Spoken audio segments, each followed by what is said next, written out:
अगर अमेरिका बादर और पूरी मगरबी दुनिया आपसे नाराज हो जाए तो आप क्या करेंगे? क्या आप हाथ पे हाथ धरे बैठ जाएंगे, या उनको मनाने की कोशिश करेंगे, या उनके अगेंस्ट चले जाएंगे, या आप उनसे जंग करेंगे? क्या करेंगे? क्या सैंक्शंस के खौफ से आप उनसे माफिया मांगना शुरू कर देंगे? इसका हल हमें रूस और ईरान बताते हैं, तो आइए देखते हैं वो हल क्या है। ब्लूमबर्ग की रिपोर्ट के मुताबिक रूस और ईरान एक खुफिया ट्रेड कॉरिडोर पर काम कर रहे हैं, जिसको डिटेक्ट करना, जिसको पकड़ना मुश्किल ही नहीं, नामुमकिन है।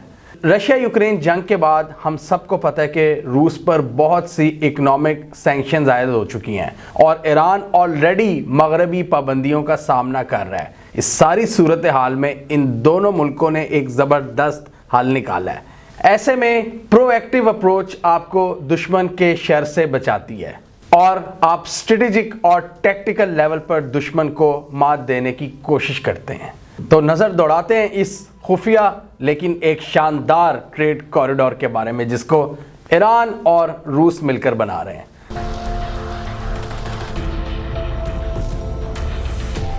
ये एक ट्रांस कॉन्टिनेंटल ट्रेड कॉरिडोर है, यानी बर्रे आज़मों के दरमियान।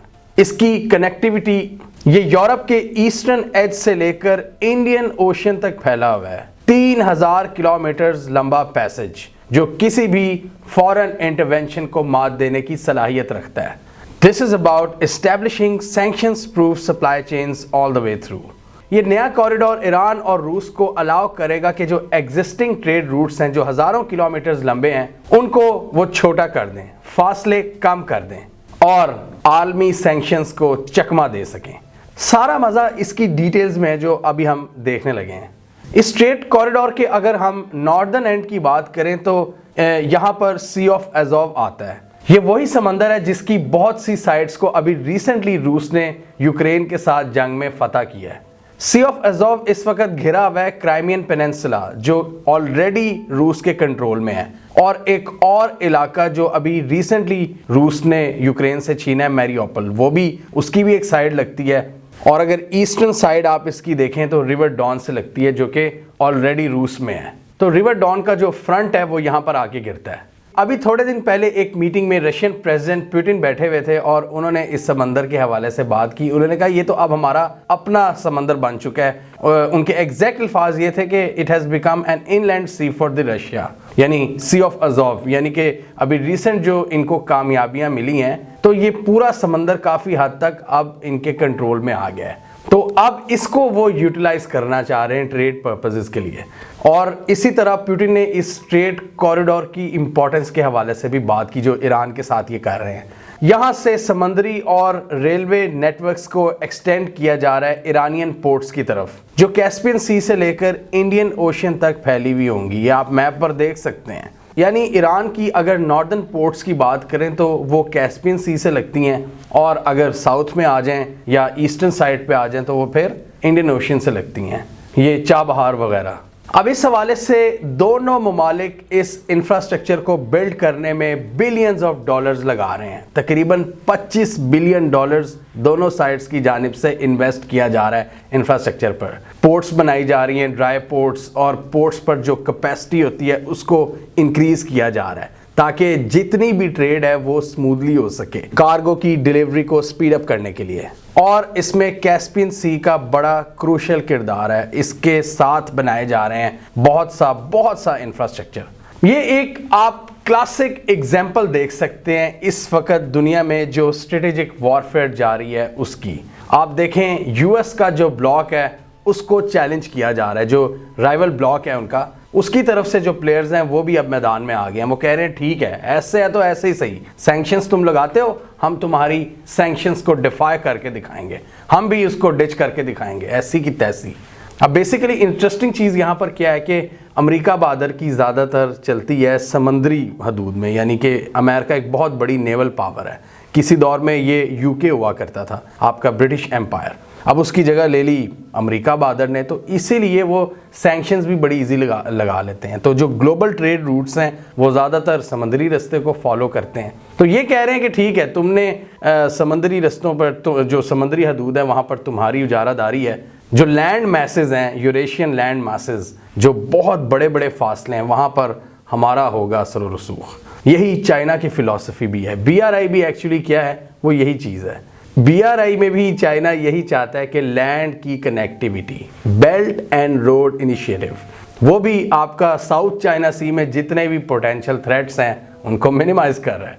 और वो आप देख लें, आप पाकिस्तान को देख लें, central Asia, Eurasian land mass, और फिर तुर्की और यूरोप तक वो जा रहा है चाइना। पूरा ज़मीनी रास्ते, जो पुराने ट्रेडिशनल ट्रेड कॉरिडोर्स हैं, उनको रीएक्टिवेट करने की बात हो रही है, जो पुराने सिल्क रूट्स थे। ये बड़ी इंटरेस्टिंग गेम है, ये एक ग्रेट गेम है जिसको समझना बहुत ज़रूरी है, जिसकी डिटेल्स अभी हम मज़ीद आगे देखेंगे। बेसिकली रूस और ईरान दोनों का मकसद यही है कि जो वेस्टर्न बैक्ड सैंक्शंस हैं उनको किस तरह चकमा दिया जाए। अब ये लोग भी तंग आ चुके हैं कि हम आपके ग्लोबल ऑर्डर को कब तक मानेंगे, हम अपने रास्ते तलाश करेंगे। It's all about exploring new trade corridors. और इसमें एक और इंटरेस्टिंग पॉइंट जो देखने वाला है, इस वक्त ये अब ईस्ट की जानिब देख रहे हैं, जो ईस्टर्न मंडियां हैं, बेसिकली जो एशियन मंडियां हैं। जो मैं हमेशा कहता होता हूं कि एशिया इज़ फ्यूचर, तो ये बात ये सब लोग समझ चुके हैं, ये जो एशियन पावर्स हैं, कि अब अगर वेस्ट की तरफ से हमें हॉस्टिलिटी देखने को मिल रही है तो क्यों ना फिर ईस्ट की तरफ जाया जाए। यहाँ पर भी बड़े प्लेयर्स हैं, मिडिल ईस्ट है, रशिया है, चाइना है, इंडिया है, या हमारा सब कॉन्टिनेंट है, पाकिस्तान है, इसमें फिर आपके फार ईस्ट के कंट्रीज़ हैं, तो क्यों ना उनसे कनेक्ट किया जाए। Thailand, Malaysia, Philippines, Singapore, Indonesia, ये हैं प्रेजेंट की इकॉनमीज़ और फ्यूचर की पावर्स। तो वहाँ पर अब नए कमर्शियल लिंक्स ढूंढे जा रहे हैं और वेस्टर्न इन्फ्लुएंस से बचने की कोशिश की जा रही है। लॉन्ग टर्म इसका विजन क्या है कि पहले तो आपस में ट्रेड बढ़ाई जाएगी ईरान और रूस के दरमियान, उसके बाद जो उन्हीं ट्रेड नेटवर्क्स और उसी इंफ्रास्ट्रक्चर को यूज़ करते हुए आपकी जो ईस्टवर्ड कनेक्टिविटी है उसको बढ़ाया जाएगा।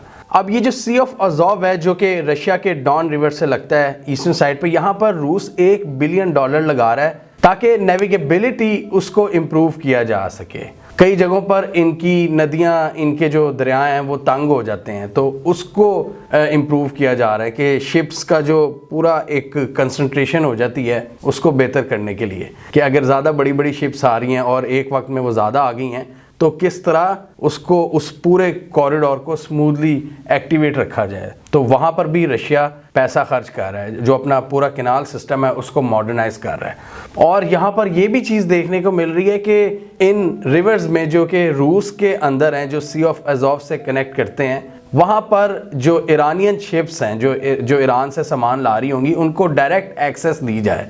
ये ईरानियन मीडिया भी रिपोर्ट कर रहा है। अब इसी तरह ईरान भी बहुत ज़्यादा पैसा स्पेंड कर रहा है अपने इंफ्रास्ट्रक्चर को अपग्रेड करने के लिए।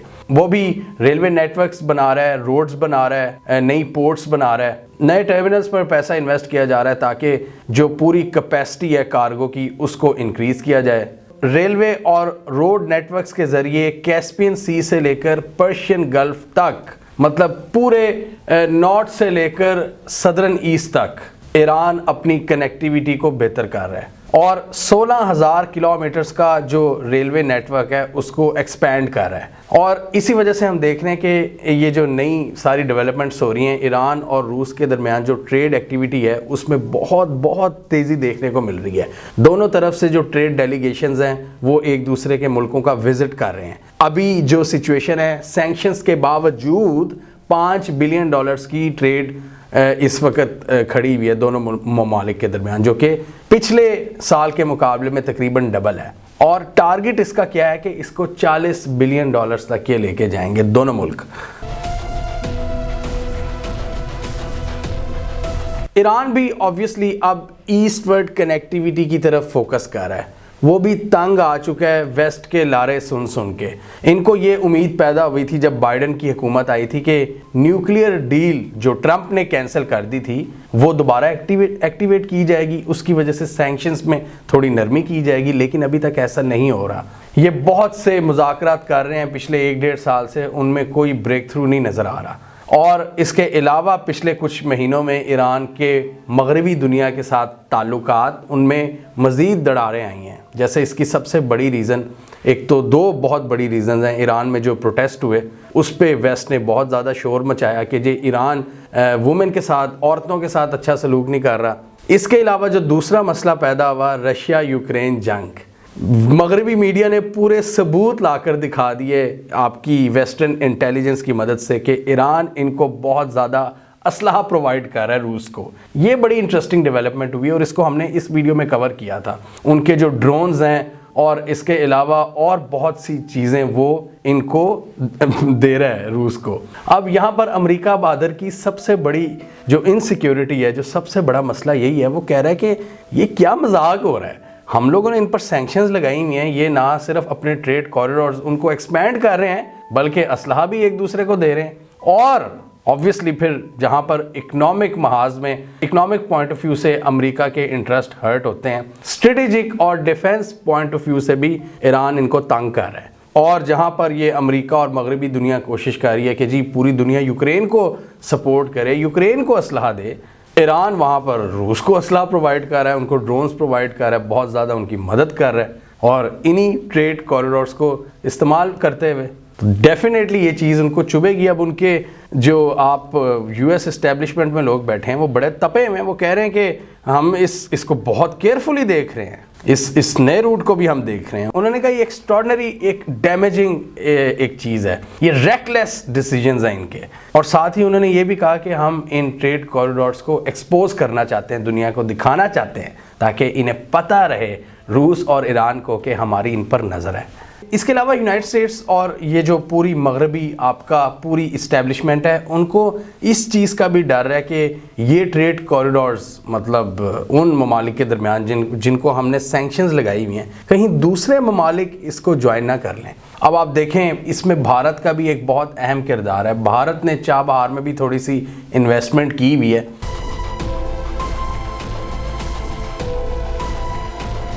तो चाबहार से भी ये लिंक कर रहे हैं ये रूस के साथ जो ट्रेड कॉरिडोर है, और इंडिया भी उसको यूज़ करने के लिए इंटरेस्टेड नज़र आ रहा है। तो इंडिया दूसरी तरफ यूएस का भी एक इम्पॉर्टेंट एला है। तो ये चीज़ यूएस को बहुत ज़्यादा डिस्टर्ब कर रही है कि ये कहीं दूसरे ममालिक ना आ जाएं। और साथ ही वो फिर धमकियाँ भी लगा रहे हैं कि अगर कोई और मुल्क आया तो उसको सैंक्शंस का सामना करना पड़ेगा। चाबहार का भी फ्यूचर इस हवाले से बड़ा इंटरेस्टिंग होगा कि अमेरिका बहादुर किस तरह की सैंक्शंस आयद करता है और इंडिया उसको किस हद तक फॉलो करता है। क्योंकि कुछ साल पहले, कोविड से पहले, इंडिया ने ईरान से तेल लेना काफ़ी कम कर दिया था सैंक्शंस की वजह से। लेकिन अब देखते हैं अभी चाबहार का क्या इसमें चीज़ निकलती है। लेकिन अमेरिका कह रहा है कि हमारी इस पर नज़र है। चाबहार का उन्होंने नाम लिया है क्योंकि ईरान भी अब ईस्टवर्ड कनेक्टिविटी की तरफ देख रहा है। ईस्ट आप ये देखें, ये पूरा आपका सब कॉन्टिनेंट, फार ईस्ट एशिया, चाइना और रूस और फिर सेंट्रल एशिया, ये पूरा यूरेशियन लैंड मैस जो है, पूरा यूरेशियन पावरफुल जो रीजन है,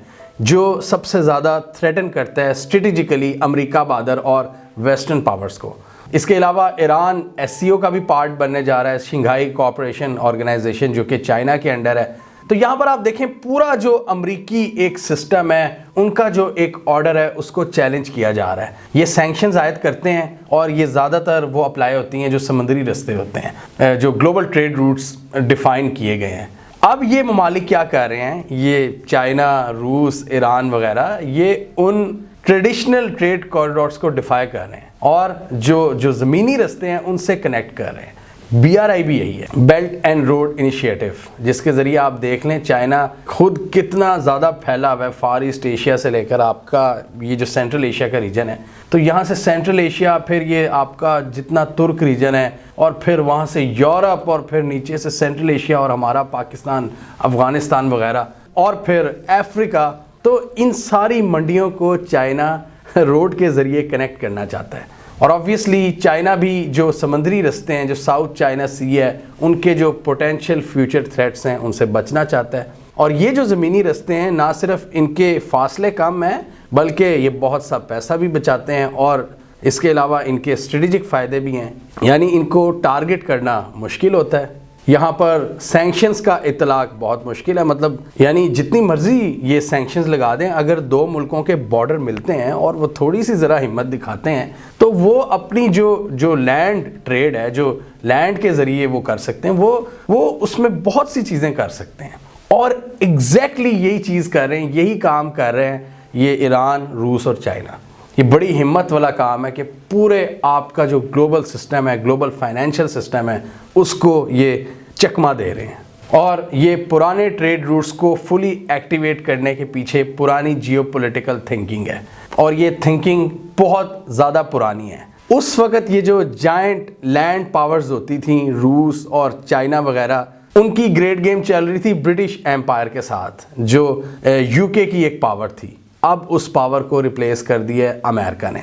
ये एक नई ग्रेट गेम का आगाज़ है, जिसको आप एक नई कोल्ड वॉर भी कह सकते हैं, जिसको हमने इस वीडियो में बहुत अच्छे तरीके से एक्सप्लेन किया था। आप हमारी ये वीडियो भी देख सकते हैं, जिसमें हमने देखा था कि किस तरह ये सऊदी अरेबिया वगैरह चाइना के साथ नए नए इनिशिएटिव्स लेने जा रहे हैं, जो कि अमेरिका के लिए काफ़ी ज़्यादा डिस्टर्बिंग है। ये मुकाबला है दुनिया की एग्जिस्टिंग सुपर पावर, जो कि एक सबसे बड़ी नेवल पावर भी है, versus the land giants of Eurasia, यानी चाइना एंड रशिया।